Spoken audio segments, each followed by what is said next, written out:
The Old Man and the Sea, Ernest Hemingway, 6 of 20. 여러분 안녕하세요. The Old Man and the Sea, 노인과 바다, 20편 나눠읽기 6번째 시간입니다. 이 소설은 127페이지 소설입니다. 오늘은 38페이지에서 43페이지까지 6페이지를 읽습니다.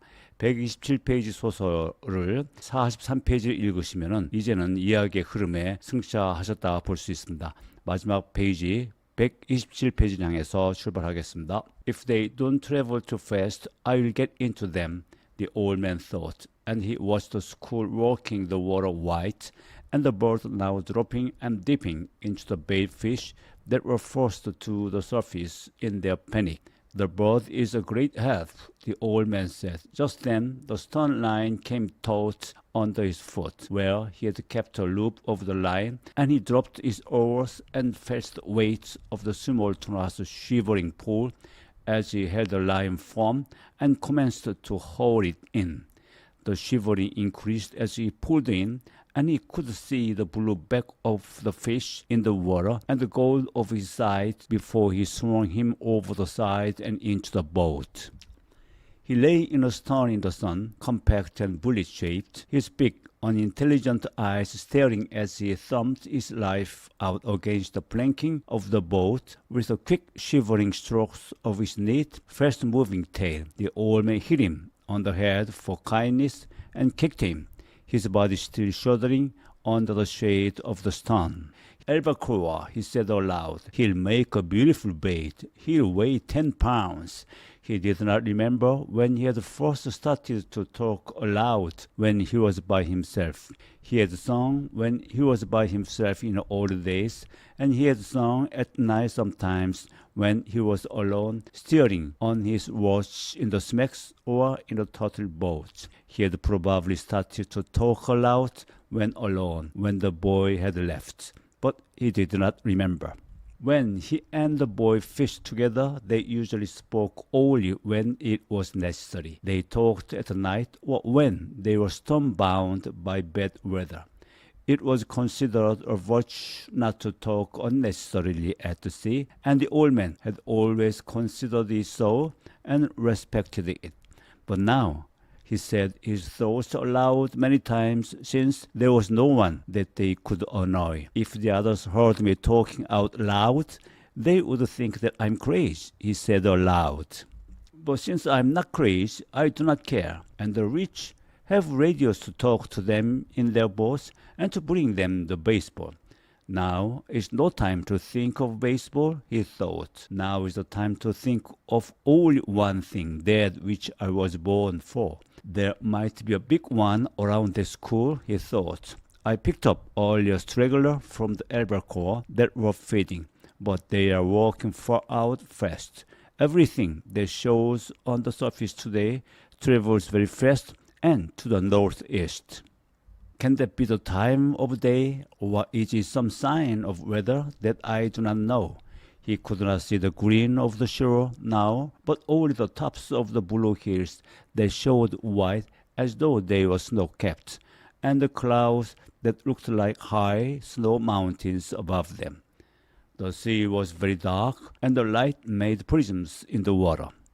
The myriad flecks of the plankton were annulled now by the high sun, and it was only the great deep prisms in the blue water that the old man saw now, with his lines going straight down into the water that was a mile deep. The tuna, the fishermen called all the fish of that species tuna, and only distinguished among them by their proper names when they came to sell them or to trade them for baits, were down again.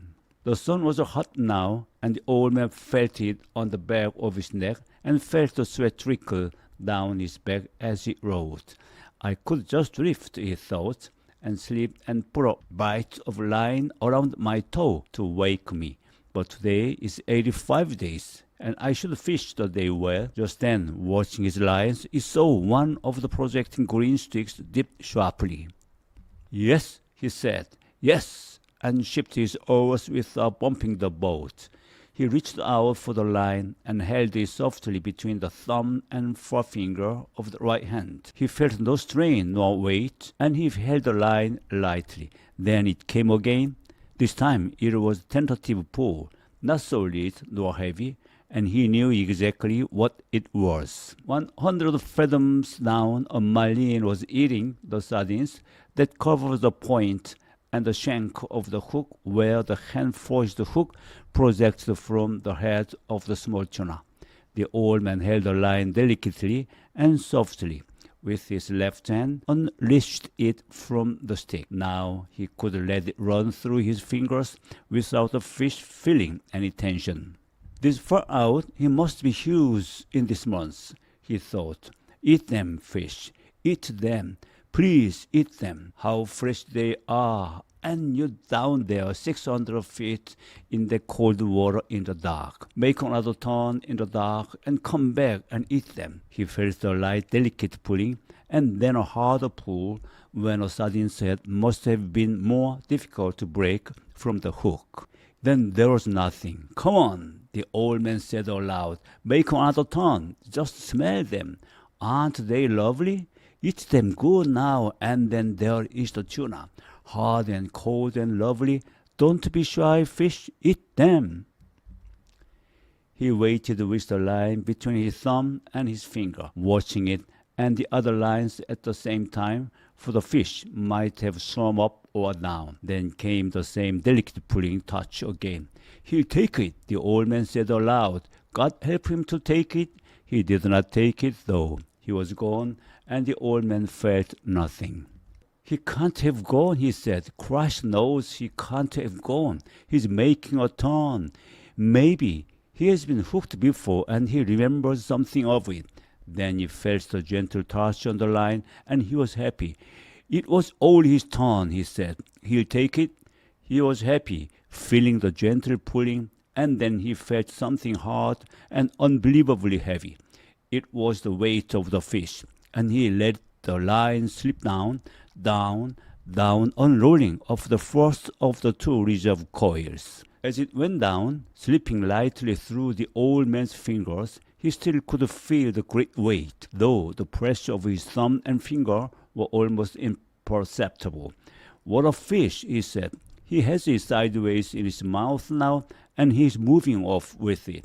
Then he will turn and swallow it, he thought. He did not say that because he knew that if he said a good thing, it might not happen. He knew what a huge fish this was, and he thought of him moving away in the darkness with the tuna held crosswise in the mouth. At the moment, he felt him stop moving, but the weight was still there. Then the weight increased, and he gave more line. He tightened the pressure of his thumb and finger for a moment, and the weight increased and was going straight down.